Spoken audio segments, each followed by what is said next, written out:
Welcome to this family law software webinar. Pennsylvania and Pennsylvania Child and Spousal Support is what our focus is going to be today. I know that people will have questions. Please feel free to put them in the Q&A section, and we'll try and get to them all today.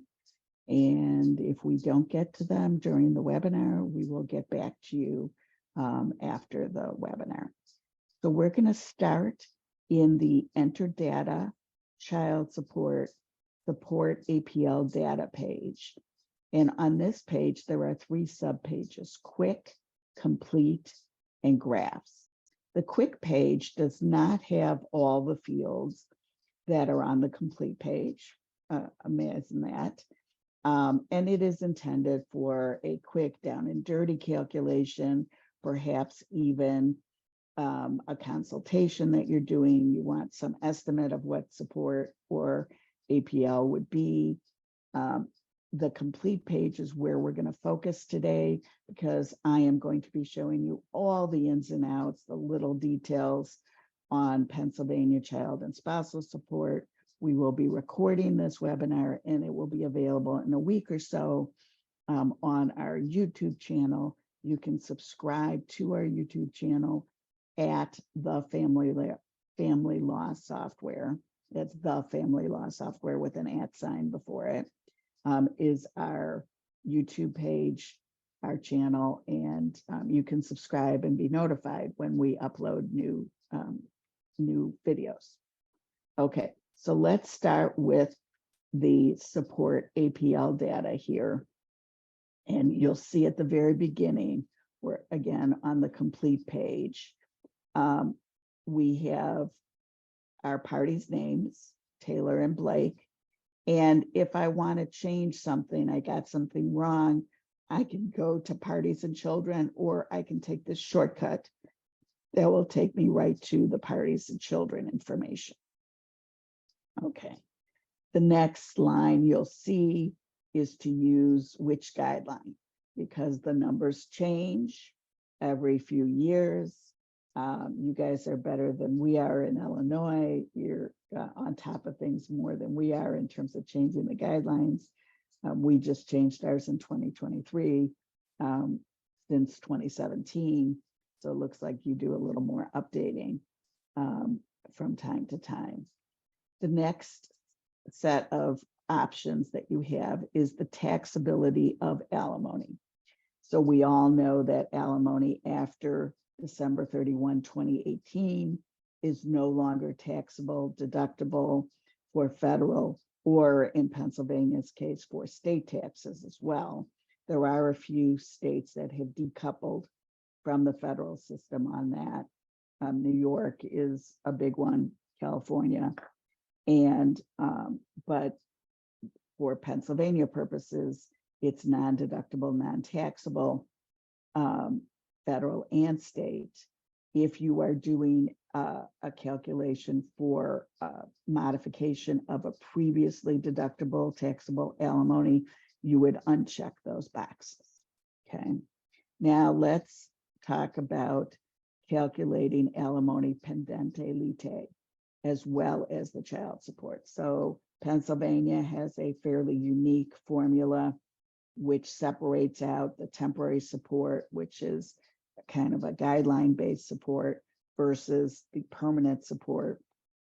And if you click on the help button here, the little question mark, which you'll see scattered throughout the program, this will tell you exactly what this checkbox is going to do. This is going to have us automatically calculate the alimony Pendente, Lite. I'll just call it APL, as you guys do. If you're doing this, it's not going to affect the child support calculation. So the child support calculation is done without regard to that. But if we're not calculating the APL, the alimony of the relationship, and that's a separate line entry, will be included in as deduction in income for purposes of guidelines. Okay, but if we're calculating LPL, the alimony of the relationship won't be included as a deduction on the guideline worksheet. So as you may know, and I'm just repeating what you guys know, but understand how the program works, there are 3 kinds of alimony entries in our program. We can do the APL, we can do the regular alimony paid by a higher income spouse, or we can do a negotiated amount, or let's say you just enter an amount. So if we're doing that, you would not click either of the boxes that I'll show you in a minute, but use only the entered number. So APL alimony will be calculated if you check the box. And because this is supposed to be just temporary, it doesn't become alimony for tax and budget purposes unless you enter in alimony of this relationship. And then I'm going to show you that in a moment when we get to alimony of the current relationship. And so for right now, let's assume that we are calculating the APL. So I'll show you how that works. Now, the next section for children has a number of columns here. Put in the children's names. You don't have to, you can just say child 1, child 2. Our clients tend to like it when we call their children by their names and not just kid, but I guess it depends on how personal you want to get. Now, we also then ask you for the birth date or year. So the way this works is if you put in nothing, the program will assume the child was born January 1 of the current year. If you only put in a year, the program will assume January 1 of that year. If you only put in the month and year, it'll assume the first day of that month. We have to make an assumption. It is, of course, more accurate if you have the birth dates to put it in. This doesn't affect a ton of the choices, but it does impact tax if it's an older child. It would impact step downs if you're looking at reductions in child support over the course of time as the children emancipate. So we want to put that in. Now, the next column is the custodial or obligee parent. And the way this works in Pennsylvania is that in Pennsylvania, the custodial parent is the recipient parent, unless you have a special custody arrangement that we'll talk about in a minute. I see that somebody has their hand raised. If you could put something in the Q&A, that would be helpful so I can get through the materials. Okay, now the next thing is the custodial parent is the person with the majority of the parenting time. It basically has to do with taxes and who is going to be the recipient of support. So now when we look at this, there are a couple of tax consequences, like can you file head of household? If you are the majority time parent, you can. If you are not the majority time parent, even if you get the tax dependent allocation, you cannot be majority time parent for purposes of head of household. They're 2 separate tax statuses. Okay, the next column is the tax dependent. That's our dependency exemption. We know that that is currently worth 0, but along with the tax exemption also goes the child tax credit, among other things. So hopefully you can have that information and we can play around with that, and I'll show you that later. The next is going to be eligible age, the next column. Eligible age means, is the child of an age eligible to be part of child support? So if I change this birth date, instead of 2022 to 2002, we're automatically going to not be eligible age. You can always manually add a child for purposes of including them in the calculation. But for right now, let's go back to 2022 and leave both of these kids in the pool, so to speak, for child support. The next column is child of this relationship. When you add a child, the program is going to, by default, add that to be a child of the relationship. So here I've added a child. It made a child of the relationship. Let's call this child Blake Jr. and say that the child was born in 2023, and this is going to be Blake's kid. Okay. If I take away the child of the relationship, it also takes away, doesn't matter that there's parenting time or not, takes away the parenting time. And we can even say Blake doesn't get the child for tax dependent status, but we'll make that child a child of Blake's as the parent, so that then it will come into play for children of other relationships. Okay. And now we have, if we are doing split custody, you have to refresh the screen. So let's say that maybe this child, Reese, is going to be with Blake as majority time. Let's give Blake the 210 overnights. Whoops, sorry, 210 overnights with this child.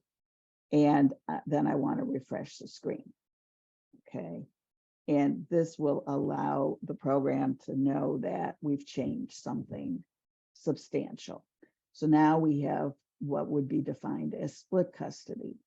Taylor is the majority time parent of one child, and Blake is the majority time parent of another child. I'm going to change this back for now because I don't want to change our calculations too much, but we'll keep going. Now, as I'm making changes to show you guys things, keep an eye, one eye on the top of the screen, which is going to give me a running child support total. So if I, in fact, make this child a child of the relationship, it changed the amount of support. I take the child away and refresh, and then, excuse me, I'm going to go back to now Taylor with 2 kids and Blake with 1. Okay. And I'm also on my guidelines, it's going to be making those changes when I print out the guidelines. All right. Now the next columns here are the number of overnights. If you know the number of overnights, perfect, just put it in. If you don't know, we have a simple little calculator here, which will give you the number and the percentage. So let's say that we have 1 overnight per week and 2 overnights every 2 weeks. We are at 28.49%, or 104 overnights with Blake. Maybe let's make this a 3 overnights, you know, Friday to Monday kind of thing. Friday, Saturday, Sunday overnights. Now we're at 35.62, or 130 overnights for Blake. So why don't I say okay there?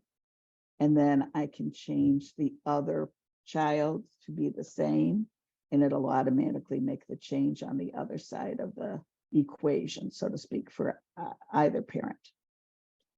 If you want a more detailed analysis of the parenting time, holidays and vacations and summer schedule versus winter schedule, there is a program called Custody Exchange that we have a connection technologically with. We have no other connection with them, but if you use that program, you can import the overall number of overnights from that program instead of doing the calculation yourself.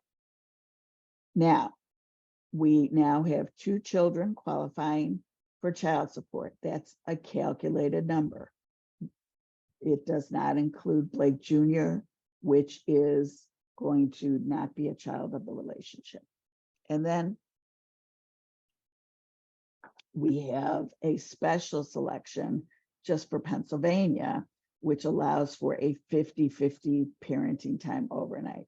So if I were to do this, It changes the overnights to 182.5 for each parent.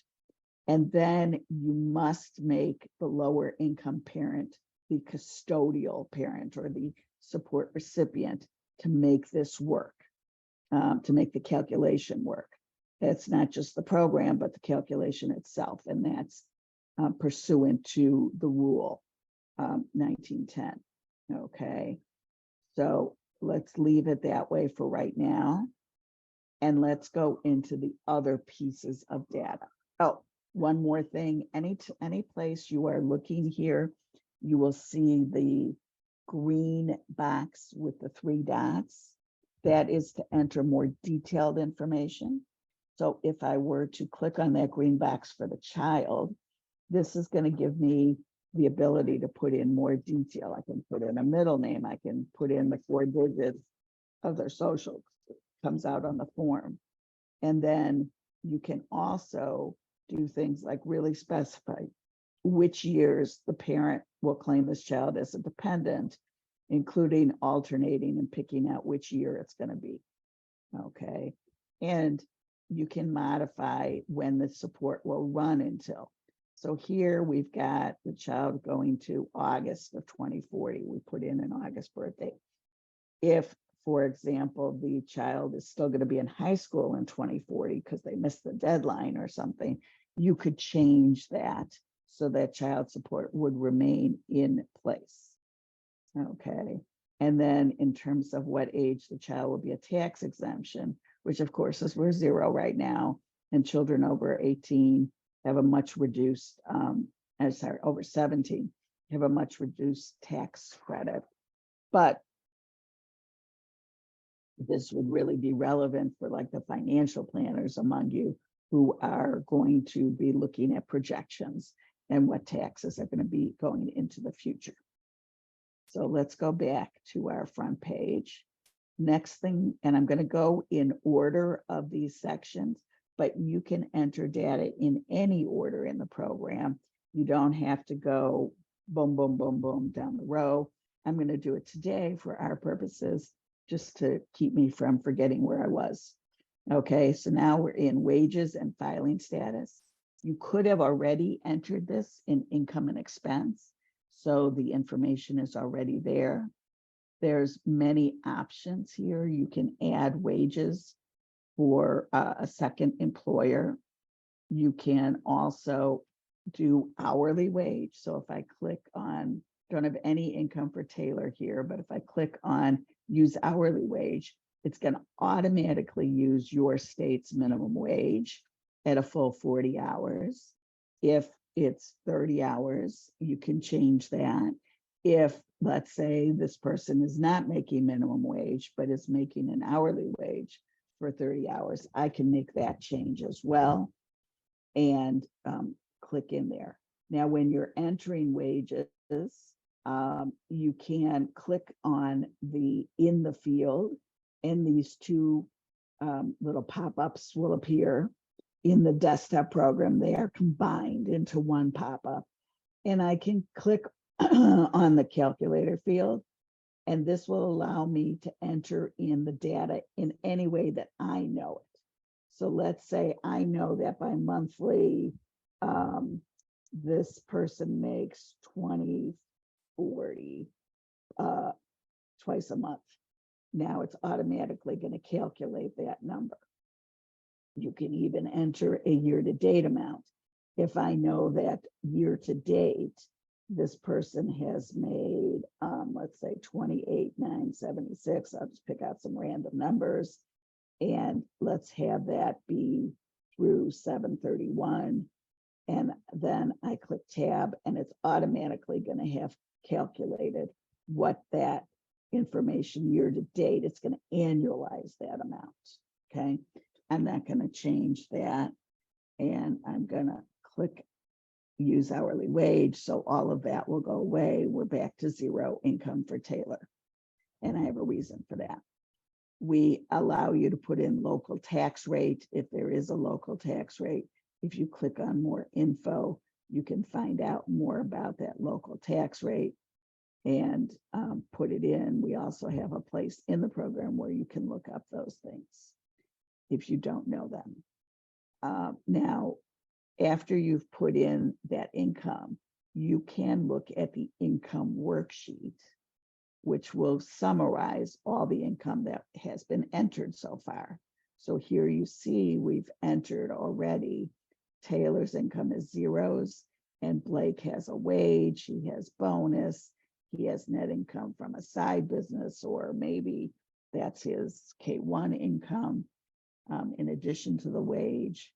And we see all of that coming into play and adding up, okay? And you can go with that as you proceed through. You can check your work, so to speak. And those also make good printouts to attach to the calculation to really show the detail of what's included, because on the guideline worksheet, we're going to total all the income, okay? We are using the current tax year. If you're calculating support for a prior year, you may want to click to change the tax year so that it uses the appropriate amount of taxes. So we are now get to tax filing status. This, of course, will change your taxes. Head of household is a more advantageous tax filing status. Let's manually change Blake back to single, even though we put in that child for him as custodial parent, which would technically, if the child actually did reside with him more than 50% of the time, would entitle Blake to file head of household for that third child not of the relationship. But we're just doing that to get the child to count in our calculations. So we're not going to keep him as head of household. Besides which, he's probably got too much income and phased out. So then the next section we go to is wage-like income. So if you think of this as, I'm just going to go back up here for a moment. We have wages, which is your basic W-2 numbers.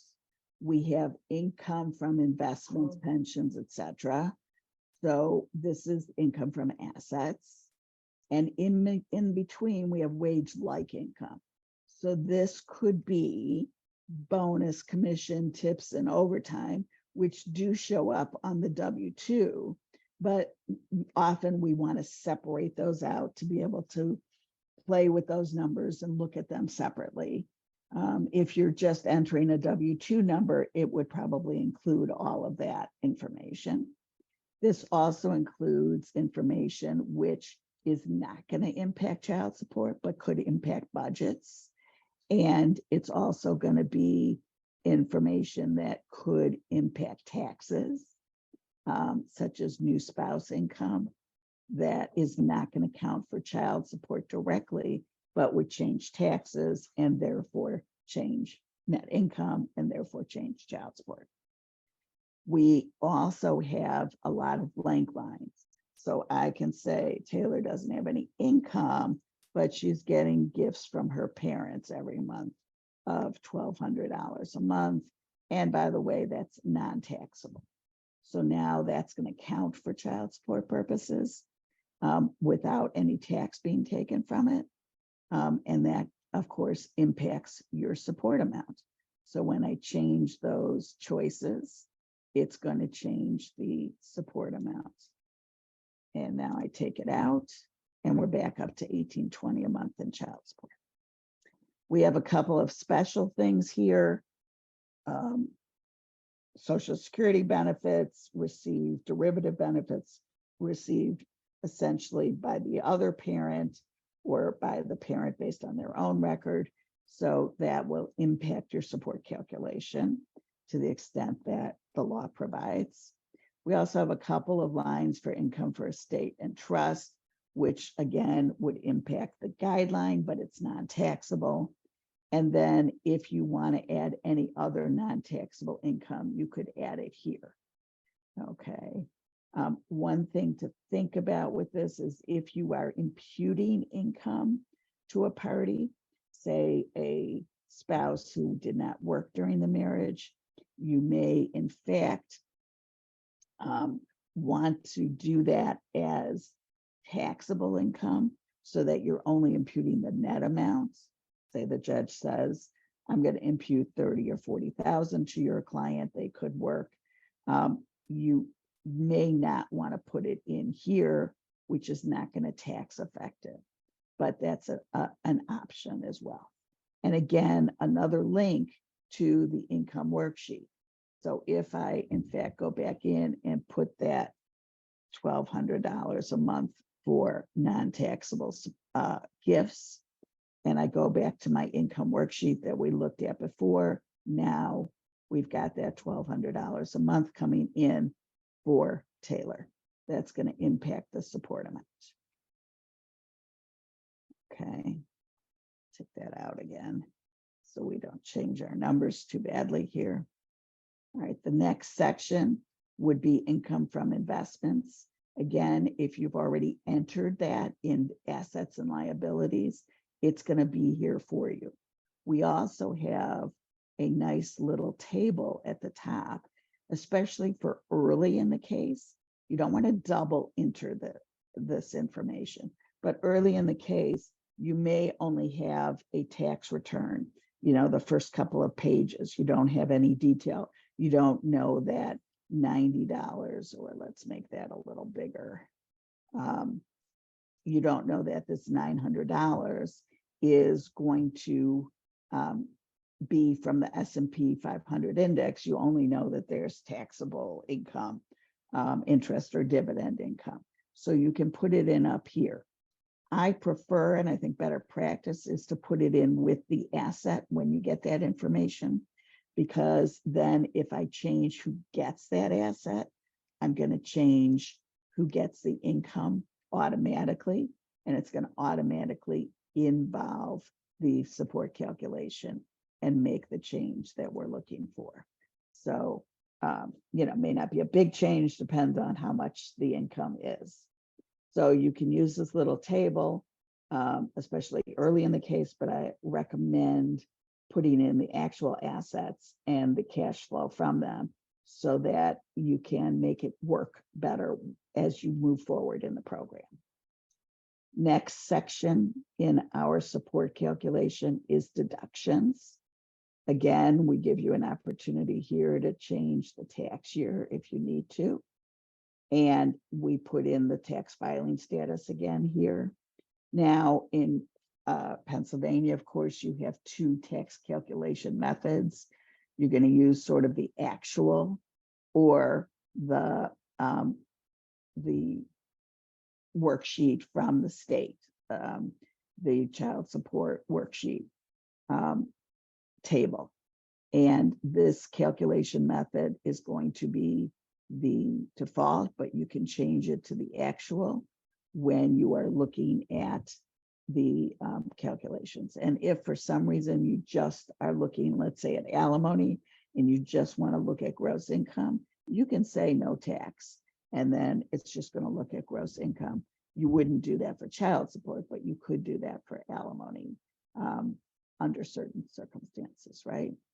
Now, the question next one is use the alimony, but not APL in the tax calculation.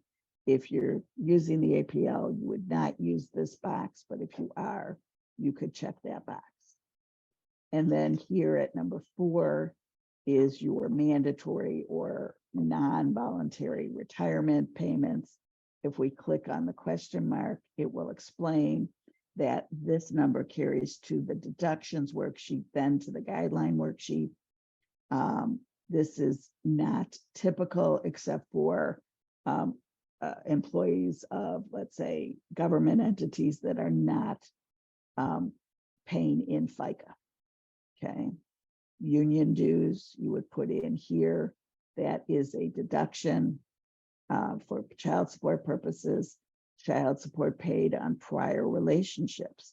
So we already put in Blake Jr., not really a prior relationship, probably an after relationship, but they're all supposed to be equal. So let's put in some support for that child and see where it goes. And then do we want to do deducting the employer's, the obligor's rather, health insurance payments from income. We would not typically do that. If you click on the question mark, this will explain when you might do that and what happens. Generally speaking, that's unusual.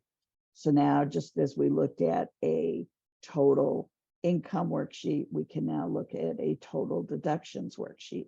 And this will summarize all the deductions in your case and tell you which tax method is being used. So these make nice printouts to add to the support worksheet if you're discussing the matter with another attorney, with the other attorney, or in settlement negotiations.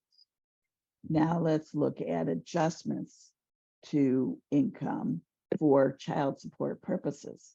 This is only going to be the ones that impact child support. So we have health insurance, and we have unreimbursed medical, child care, and then I'll get to the other ones in a moment. So health insurance, if you know, and again, if we click on the question mark, it'll tell you what we're supposed to do. This is for the total monthly health and dental of the party, okay? We will prorate the children's amount, assuming that you don't know the children's amount. So I can go into health insurance worksheet, and this will give me the information to say, okay, we have, let's put in a premium, sorry. Let's put in the premium Blake is paying health insurance, and let's say it's $930 a month, and we'll just call that health insurance for all of it. Now I go to the health insurance worksheet, and you can see that it's already calculated their share of the children's portion. But this health insurance worksheet will tell you that we've got $930 of premium. There's 4 people covered, 1 person outside the family covered, so 5 total. And the percent that's going to cover the people in the family is 744.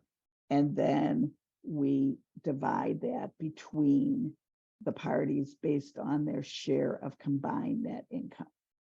And the program, anytime you see a blue field, that means it's a calculated field. We're doing that math for you. You don't have to do the math yourself.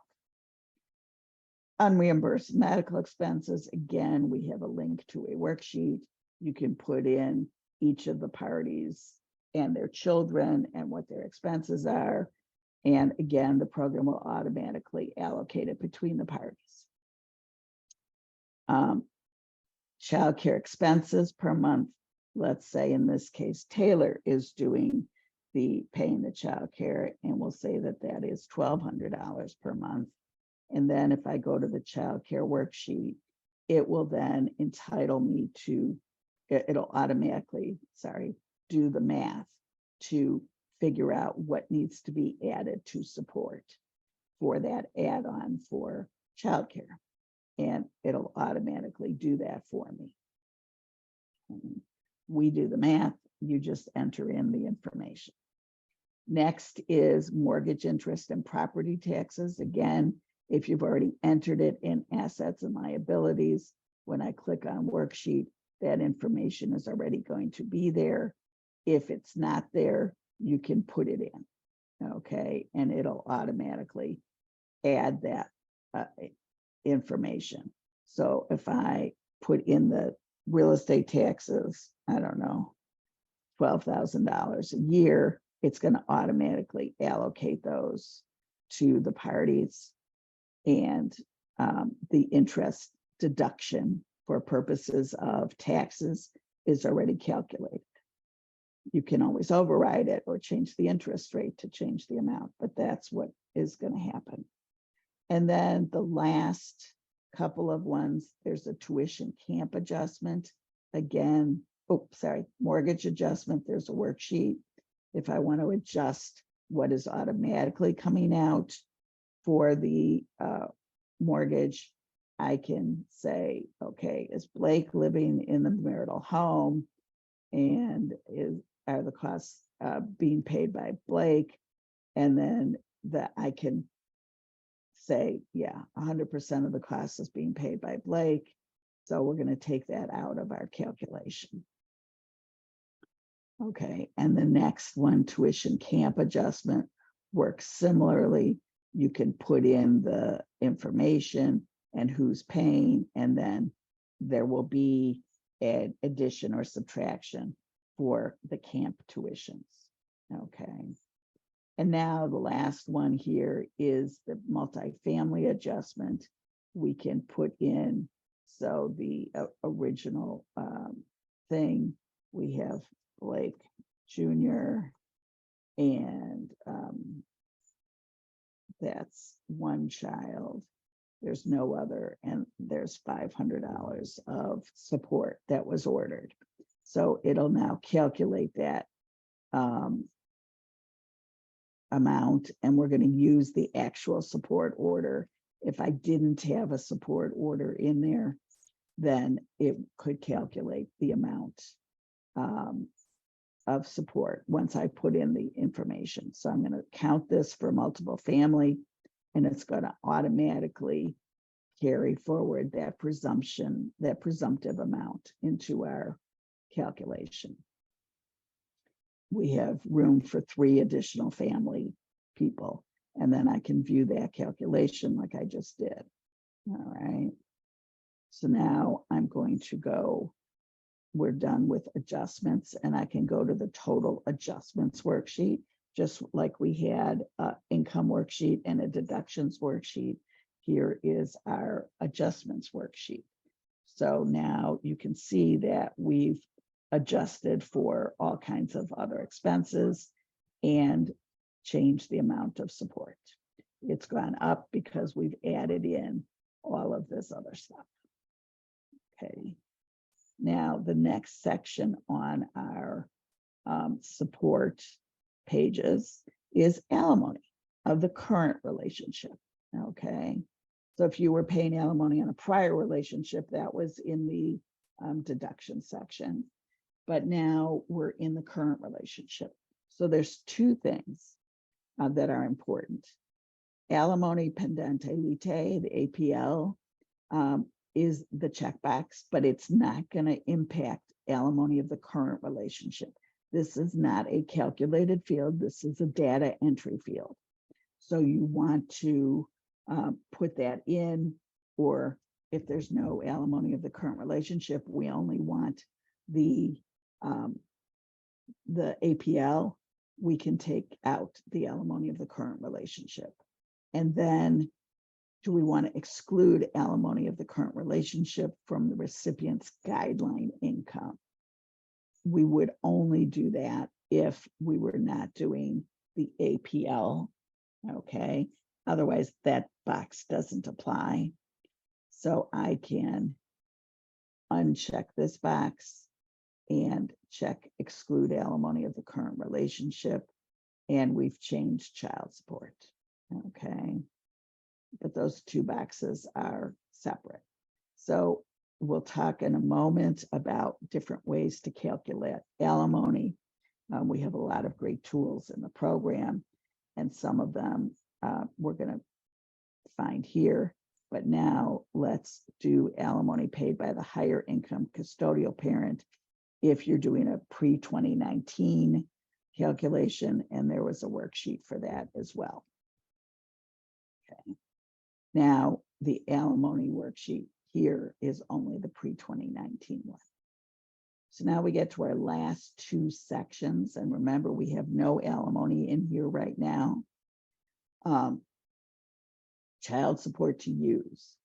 So by default, we are going to use family law software's calculation for the initial level of support. So that would be this checkbox. If I am negotiating an amount, so this checkbox means that the amount of support is calculated, and you can see that that is a blue field, meaning it's calculated. If I uncheck this box, then the amount goes away. I can still put in the same amount, but it's not the calculated amount. I can see it here. It's going to stay here, but maybe you've negotiated a $2,500 per month child support amount, a deviation from guideline, or a $3,500 child support amount and a deviation upwards from guidelines. That's fine. You can use that, but you can always go back to the calculated guideline number if you choose by just clicking on the box. So we'll always be calculating it in the background. You can choose to use it or not. And then we have step downs. So if you want to look at step downs, now here we have some very young children. Step downs aren't going to mean a whole lot because of course incomes will change, and you can set whether incomes are going to increase over a period of time by rate of inflation and so on. But that will give you a look at what the step downs would be. It's going to automatically use the dates that you've put in for birth dates and show when those step downs would be and what the calculated value would be at each level. And if you have multiple children, you would see that with each of the children. And that is really a way to look at future. It's good for, when you have kids who are 16, 17 and a half, you want to get the divorce done and you don't want to have them have to come back to court. So you can set those subject to, of course, modification, as child support always is modifiable. You can actually calculate each modification as if that child stopped being eligible, and it will change in some circumstances. And if we click on this help button, you'll see why. We do it as if they've aged out or as if they've disappeared. So the tax exemption wouldn't count anymore. Okay. Generally speaking, you're going to calculate leaving them as a dependent, but sometimes kids are no longer a dependent, like they get married or something. They want to check that out. Okay. Now, the next section is alimony to use. When I open this section, the first set of checkboxes is again taxability. That's going to carry through from what you did on top. And then whether to use calculated alimony. So this will tell me, do I want to use the Pendente Lite as well as child support? I'm going to do those separately. And the calculated value for the Pendente Lite, the APL, is $2,516. Let's say that for the alimony itself, I want to use a $3,000 number. That's what we've agreed to. Now it's going to calculate alimony at $3,000 a month for 6 years, or a little over 6 years. Okay. And we do have a present value calculator for alimony. If you want to buy out, you would also see that on our analysis page. Analysis, alimony present value, same exact calculator. It's just one page as part of, instead of being part of this long series of sections. And then here's where you would put in previous relationship alimony. If Blake is paying alimony for another relationship, maybe $2,000, then you'll see it changed child support because it's changing his income and so on. And again, step downs, inflations, this is the same thing as step downs for children. So you can say alimony is going to be at a certain point for 3 years, and then it's going to be a different amount for future years. And here we have links to our alimony calculators. You'll also find this in the analysis section. Balance incomes and meet recipient needs. Those are those two calculators. We also have some what if pages, and the support what if would be this link here. And then income after support and alimony is our support impact page. We do have a shortcut to your child support rules, to your basic child support table, which is, number of children. So if I say 2 children, monthly net income, 10,000 to 45, bam, here's my child support amount. So if you ever need to do a really quick and dirty calculation, you could do that here. Monthly net income, of course, being the piece that changes when you change all these tax impacts for information. So I'm going to take the out. It's not going to use that number for anything, but it's a nice quick child support, back of the envelope kind of calculation. And then we also have a link here to the official guideline worksheet, which you will also find in our entered data right under the support APL data page we've been working on. We can go to print guideline. This gives you the guideline worksheet, the summary worksheet, and the expense worksheet needed. This expense is, of course, for high income cases. Okay, so let's talk about alimony for the last 15 minutes of our webinar. We are going to start with something that's a little bit hidden, but I find a useful tool for starting the discussion of alimony, and that is to go to the what if section and go to, to the alimony section and go to more. When I go to more, I see that I have an alimony break-even page.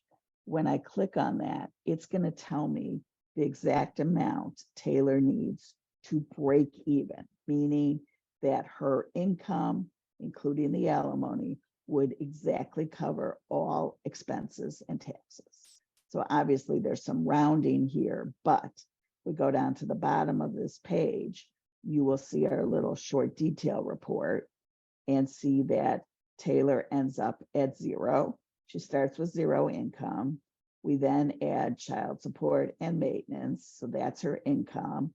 She happens to have $5,067 of expenses, so she will actually have 0 at that level of alimony. Okay, so that's the number that we're getting for what needs to be in alimony. But now when you look at this detail, Taylor says, wait a minute, I've got nothing. And then you've got the $4,307 a month left. I don't think that's fair. So then we can go to other methods of looking at alimony. So let's go to meet recipient need.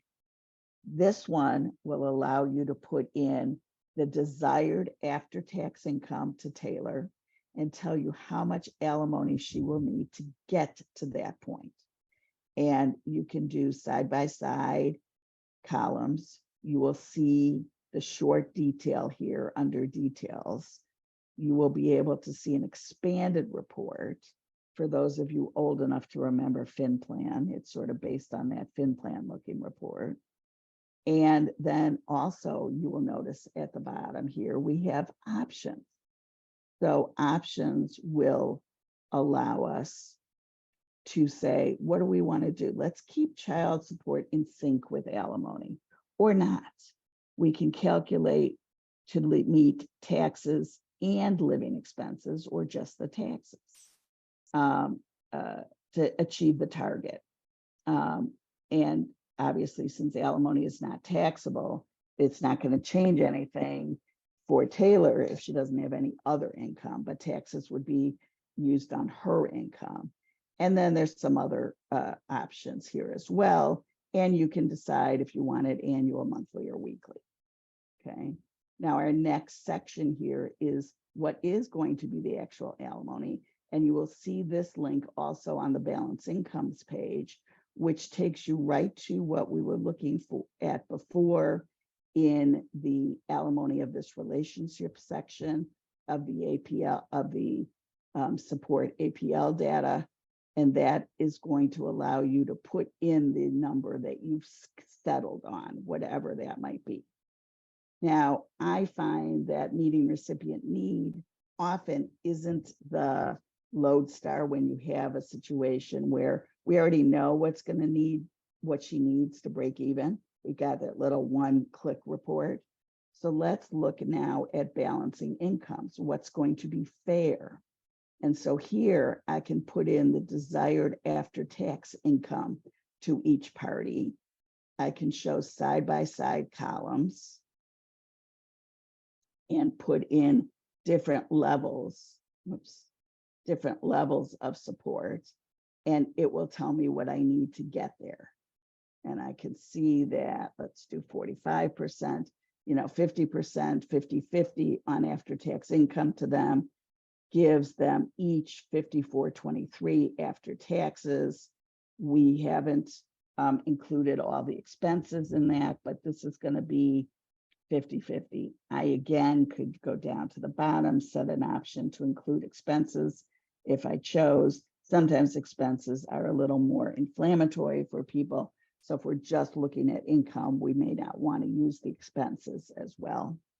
And you can do, again, side-by-side scenarios, see the short detail, see an expanded report, set your options.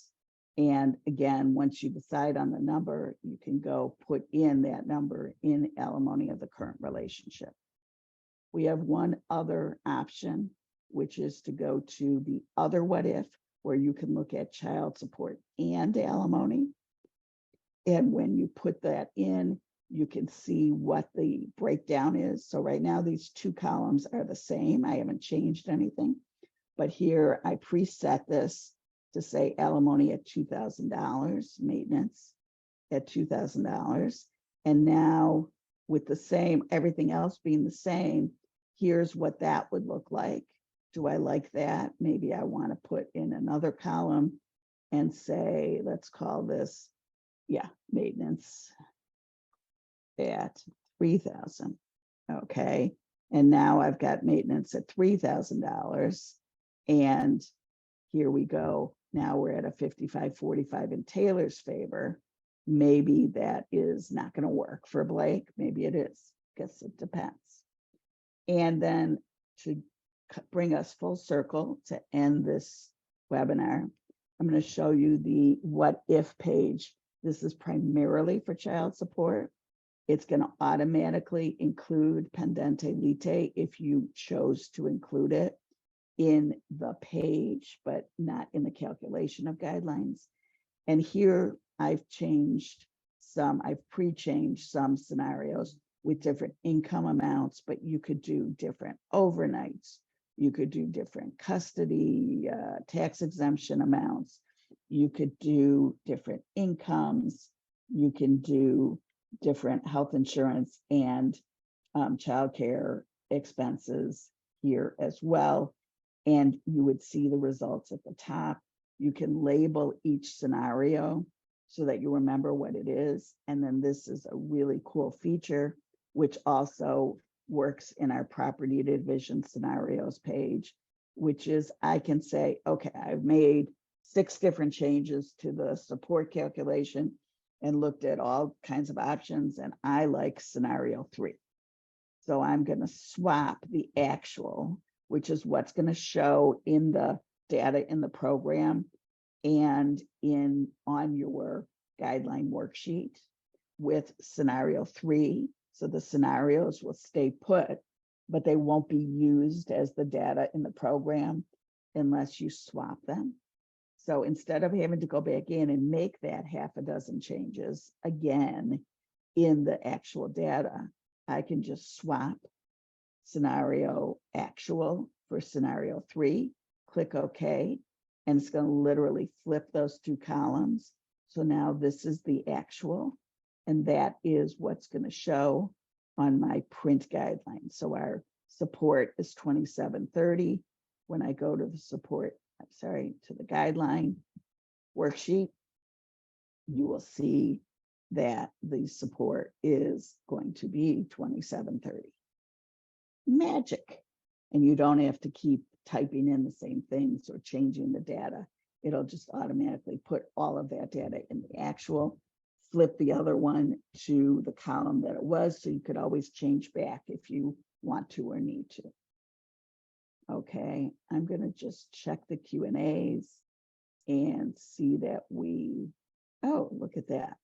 We've got a lot of people who like their answers, and that's great. Thank you so much. If there's any unanswered questions, we will get to those.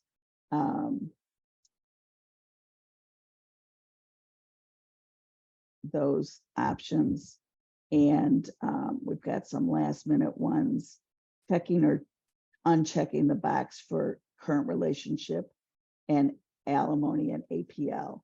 We have a couple of minutes. I will just go back to that because it is a little confusing. I totally agree. And I think the best thing is to look at the note at the top of the support APL data page under calculate alimony, the APL, as well as child support. And when I click on that note, here is a full explanation that I think would be helpful to explain that difference. So basically, you've got 3 different ways of looking at the alimony. And if you are doing APL, that's different from the permanent alimony, which becomes part of the budgets and the calculations for support. Okay, so APL doesn't count for child support and regular alimony does. Okay, so that is our webinar for today.